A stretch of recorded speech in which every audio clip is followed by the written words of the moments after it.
Hello friends, ఈ వీడియోలో block chain అంటే ఏంటి, అది ఎలా పనిచేస్తుందో ఒక రియల్ లైఫ్ ఎగ్జాంపుల్ ద్వారా తెలుసుకునే ప్రయత్నం చేద్దాం. అనగనగా క్రిప్టోపురం అనే ఒక ఊరు ఉండేది. ఆ ఊరికి ఒక పెద్ద ఉన్నాడు. అతని పేరే భూపతి.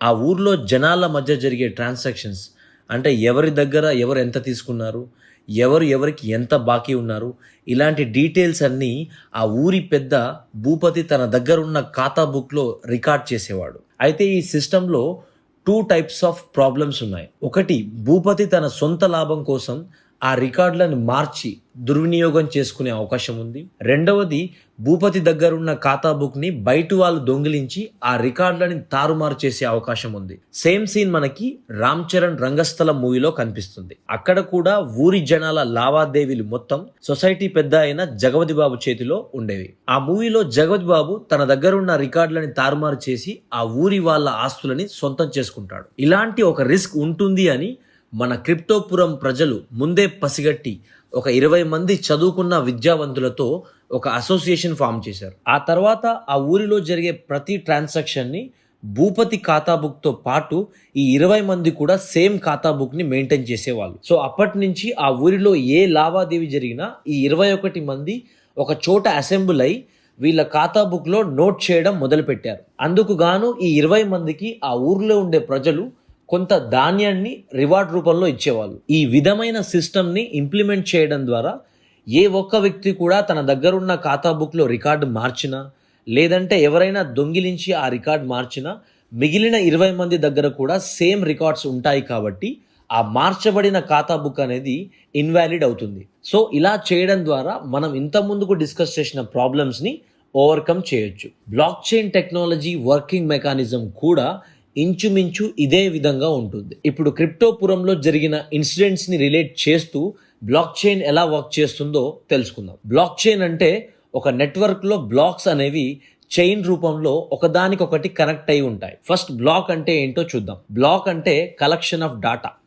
ఈ డేటా అనేది మనకు నెట్వర్క్లో జరిగే యాక్టివిటీస్ని బేస్ చేసుకొని ఉంటుంది. For example, bitcoin blockchain చూసినట్టయితే దీంట్లో ట్రాన్సాక్షన్స్ స్టోర్ అవుతాయి. Let's see an example. ఇక్కడ ఏ అండ్ బి అనే 2 పర్సన్స్ ఉన్నారు. Person A bitcoin network ని యూజ్ చేసి పర్సన్ బికి బిట్ కాయిన్ సెండ్ చేశాడు. ఈ సినారియోలో డేటా అనేది బ్లాక్ లో ఏ విధంగా స్టోర్ అవుతుందో చూద్దాం. ఇనిషియల్ గా పర్సన్ ఏ వ్యాలెట్ లో 100 బిట్ కాయిన్స్ ఉన్నాయి అండ్ పర్సన్ బి వ్యాలెట్ లో 0 బిట్ కాయిన్స్ ఉన్నాయి. పర్సన్ ఏ పర్సన్ బికి 50 బిట్ కాయిన్స్ సెండ్ చేశాడు. ఇప్పుడు ఫైనల్ స్టేట్ లో పర్సన్ ఏ వ్యాలెట్ లో 50 bitcoins and person B wallet లో 50 బిట్ కాయిన్స్ ఉన్నాయి. ఈ ట్రాన్సాక్షన్స్ కి సంబంధించిన డేటా అంటే person A person B wallet address, initial balance, final balance, ఇవన్నీ ఒక రికార్డ్ లాగా బ్లాక్ లో స్టోర్ అవుతాయి. నెట్వర్క్ లో ట్రాన్సాక్షన్స్ అవుతున్న కొద్దీ రికార్డ్స్ లాగా ఫామ్ అయ్యి అవి బ్లాక్ లో స్టోర్ అవుతూ ఉంటాయి. ఇలా కొన్ని ట్రాన్సాక్షన్ తర్వాత కరెంట్ బ్లాక్ అనేది ఫిల్ అవుతుంది. ఇక ఫర్దర్ గా వచ్చే ట్రాన్సాక్షన్స్ కి సంబంధించిన డేటా అంతా కూడా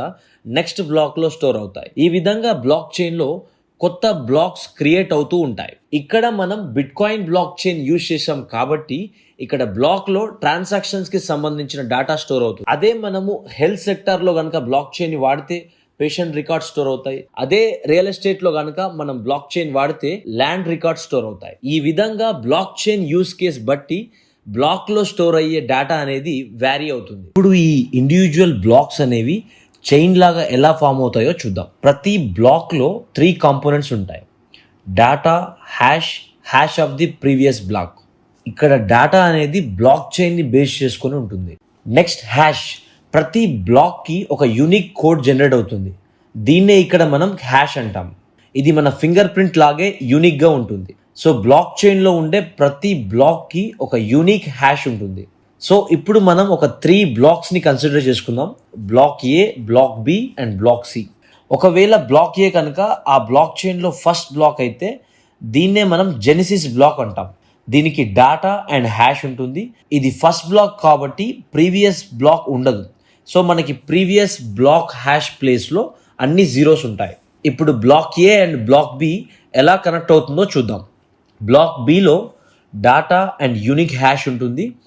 దాంతోపాటు ప్రీవియస్ బ్లాక్ అనగా బ్లాక్ ఏ యొక్క హ్యాష్ కూడా స్టోర్ అవుతుంది. ఈ విధంగా block A and block B link ఏర్పడుతుంది. సిమిలర్గా బ్లాక్ సిలో కూడా డేటా అండ్ యూనిక్ హ్యాష్తో పాటు బ్లాక్ బి హ్యాష్ కూడా స్టోర్ అవుతుంది.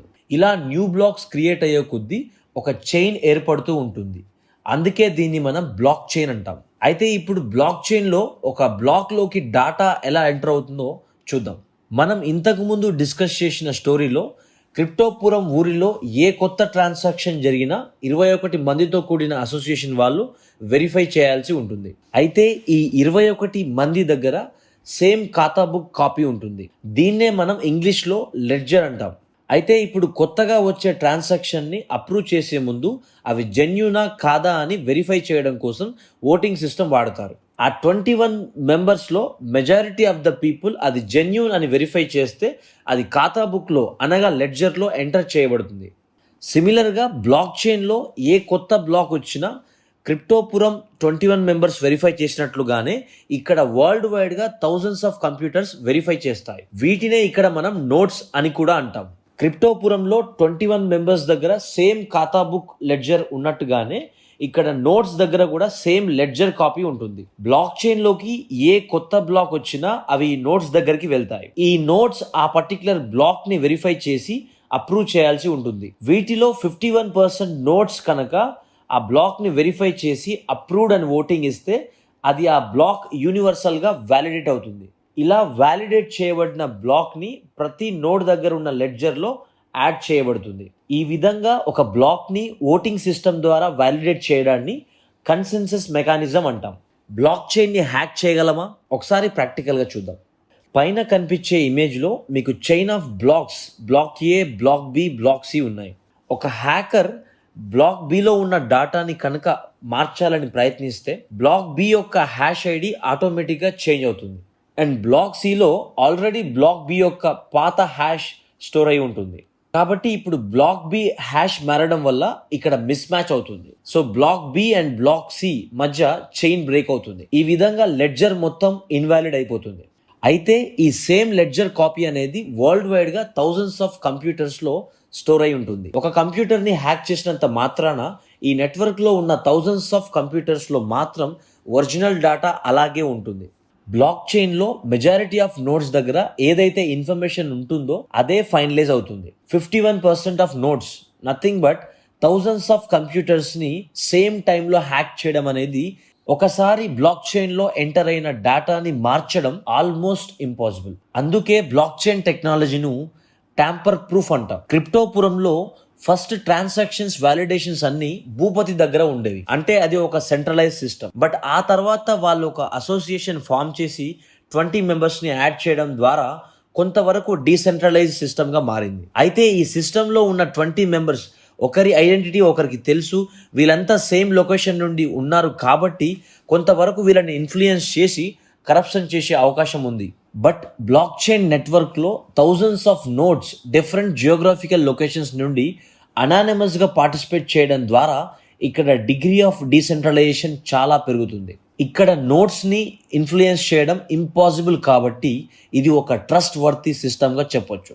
ఇది ఒక peer to peer network.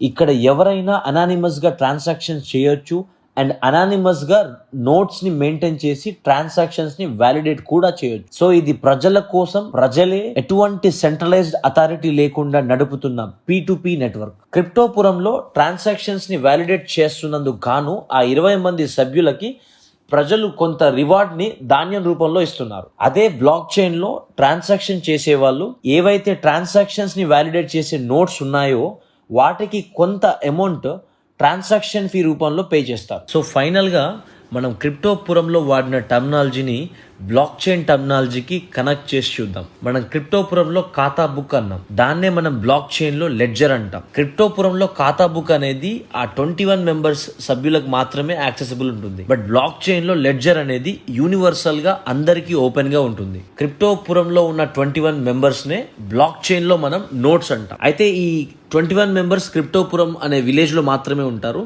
But block chain లో మాత్రం ఈ నోట్స్ వరల్డ్ వైడ్ గా ఉంటాయి. క్రిప్టోపురంలో P2P నెట్వర్క్ అనేది విత్ ఇన్ ద విలేజ్ జరిగింది. బట్ బ్లాక్ చైన్ లో P2P నెట్వర్క్ అనేది all over the world anonymous గా జరుగుతుంది. క్రిప్టోపురంలో ట్రాన్సాక్షన్స్ వ్యాలిడేట్ చేసినందుకు గాను ఆ 21 మెంబర్స్ కి రివార్డ్ అనేది ధాన్యం రూపంలో వస్తుంది. బట్ అదే బ్లాక్ చైన్లో ఈ ట్రాన్సాక్షన్స్ని వ్యాలిడేట్ చేసిన నోట్స్కి రివార్డ్ అనేది ట్రాన్సాక్షన్ ఫీ రూపంలో వస్తుంది.